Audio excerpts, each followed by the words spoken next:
Determined and hyperactive, a young student named Taiju decides today is the day he will confess his true feelings for his longtime friend, Yuzuriha. He goes to the school's science laboratory to tell his best friend, Senku, about the decision. Senku tells him he'll clear Taiju on from the science lab, and he even offers him a love potion. But Taiju refuses and he storms off to reveal the contents of his heart. Senku's classmates ask about the love potion, which Senku reveals is just gasoline created from plastic. He was 10 billion% sure that Taiju would never take the easy way out of this. Taiju has long feared to professing his love as it could ruin his friendship with Yuzuriha. No longer a coward, Taiju finds his future love trying to repair the damage done to a tree using a red bow. Meanwhile, some of the other students bet on how badly he'll get rejected.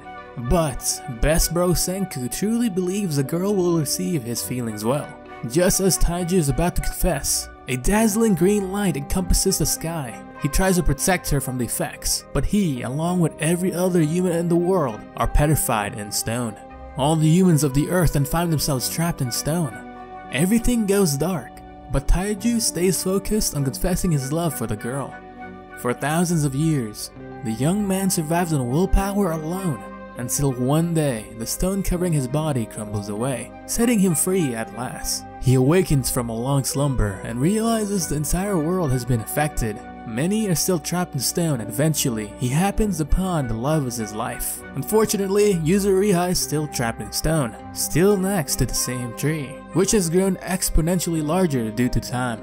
Taiju, finally being a Chad, decides to tell her that he loves her, and he apologizes for not being able to save her. Instead, she saved him, allowing his mind to be focused on her and all of that darkness over time. He then finds a hidden message by her body, instructing him to head upriver. Taiju eventually encounters his best friend, Senku, who is amused to see the big O of his family awakened. He's ecstatic to see that Senku is in good health. The smug scientist then reveals the day is October 5th, 5738, and it has been about 3,700 years since the world has turned to stone. Senku counted the days and remained focused while frozen in stone, until springtime 6 months ago when he began working. Senku takes Taiju to his treehouse and claims he needs more manpower to restart civilization. He knew Taiju would survive no matter what because of the strength of his heart and love for Yuzuriha. Together, these two high school kids will try to rebuild humanity from scratch. Using his enhanced stamina, Taiju spends his days searching for food. Despite Senku deeming half of the items he brings back as inedible, he brings back a large haul. During Taiju's small expositions, he finds the strongest high schooler trapped in stone, as well as some grapes and some sort of contraption collecting droppings in a cave. At first, the boy believes there might be another human around, but Senku disproves his theory and reveals it was his doing.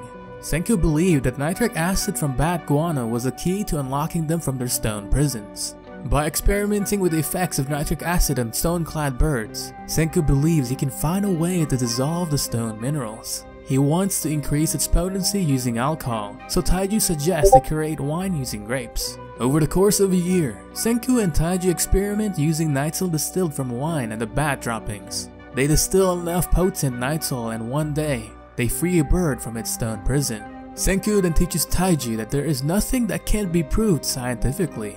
Science is simply the process used to explain everything, even this phenomenon. With their first major breakthrough since awakening, Senku expresses his excitement to defeat fantasy using science. Having successfully released a stone bird from its petrification, Taiju asks Senku what they'll do next with the cure. He simply replies that they'll have to free all of humanity eventually. He then gives Taiju the choice of who they will free first, and of course, his first choice is obvious. Taiju leads Senku to the giant Kampor tree, where Yuzuriha is still holding on to after all these years. He apologizes to her again for not being able to save her and plans to set her free from the stone.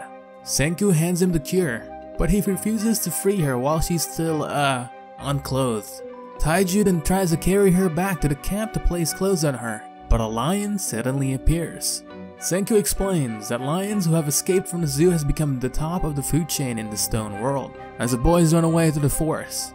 Senku adds that the lions haven't been bipedal creatures yet and are likely being cautious. However, without a proper way to fight back, it's only a matter of time. Taiju decides he must be Senku's shield, but he tells them to keep running because humanity needs brains and brawn at the same time. Out of options, Taiju leads his friend to the #1 strongest primate high schooler, Tsukasa. The lions corner them, but Senku frees their new ally with the cure. Tsukasa then asks for the situation and he immediately destroys one of the lions with his bare hands, scaring the rest away. Taiju then says he's amazing and Tsukasa promises to do all the fighting. However, Senku remains skeptical, believing he's too strong to be tamed in the stone world. Tsukasa decides to use the lion and pay respects to the Circle of Life. The trio returns home to camp, where Taiju tells his future girlfriend that he will save her as soon as they make more of the cure. Senku then takes Tsukasa to the laboratory where he properly introduces himself. Tsukasa learns the boys have rarely been eating meat, so he immediately puts himself in charge of hunting. The two then work together to preserve plenty of meat, including that night's fish feast. They eat on a beach, and Tsukasa abruptly breaks a boulder to free a petrified person underneath. Later, Senku asks what's the most important thing for a technological situation. The answer is calcium carbonate or lime, so Taiju collects dozens of seashells and smashes them into powder. Calcium carbonate has 4 immediate uses, including upgrading soil, creating mortar, and soap. Meanwhile, Tsukasa admires Senku for his amazing intellect, but Senku believes the strongest human currently alive has ulterior motives. Taiju returns with seaweed to collect more calcium carbonate from and asks what the 4th use is. However, Senku retracts his previous statement and says that there are actually only 3 uses. The next day, Taiju continues collecting seashells while Tsukasa stares at the water. He says that seashells never belong to anyone. The same goes for the land and the sea. A long time ago, a boy tried to make a seashell necklace for his sick sister, but never got to because of a cruel, drunk adult who claimed he owned that land. Tsukasa then punches the head off a statue, effectively eliminating a man. Tsukasa claims they can't bring back a world tainted by evil adults. He says that the stone world is a paradise and only the chosen youth should be freed, as this is a chance to reset the world. However, Senku refuses and replies that he'll use the power of science to save every single person trapped in stone. Although Senku refuses Tsukasa's offer to purify humanity, he still knows the strongest high schooler is too much of a threat. He hopes Tsukasa will stay under control until he learns about the revival fluid. Taiju then abruptly arrives on the beach, and he reveals the batch of miracle fluid for Yuzuriha is ready, stunning Senku with his horrible timing. This causes Tsukasa to ask about the liquid, and Senku tells him he'll get an explanation back at camp. Back near the Camphor tree, Senku reveals they're just short of enough liquid, so Taiju volunteers to get more, but Tsukasa decides it's better if he goes instead. Senku then uses this as a diversion to get Tsukasa away, even at the cost of revealing the location of the cave. He quickly acts to formulate the proper liquid, confusing Taiju. Senku explains that he doesn't have an interest in Tsukasa's pure world, and Taiju understands that something must have happened between them. He says Tsukasa isn't just a good guy, he's an executioner. Senku then makes Taiju pour the liquid on his love's stone body. He explains the liquid takes time to react, but when it does, it'll create a cascading effect that will release Yuzuriha's entire body from the stone. As she's released, they have a heartfelt reunion, but Senku interrupts them because the couple must choose between either running away somewhere far or staying to fight back against Tsukasa. Tsukasa suddenly returns and claims he's culling the tainted adult and not executing them. In reality, he's not even hiding his murderous intent from Taiju and Yuzuriha. So Taiju decides he must stop the strongest high schooler here and now. He charges at him, forcing Senku to back him up with a crossbow he developed in secret. But since he's OP, Tsukasa snatches the arrow at the air and delivers a powerful knee to Taiju's head. Somehow, Taiju is the first person to remain on his feet after taking one of Tsukasa's hits. He then claims he doesn't hit people, so he offers to let Tsukasa hit him in exchange for sparing humanity.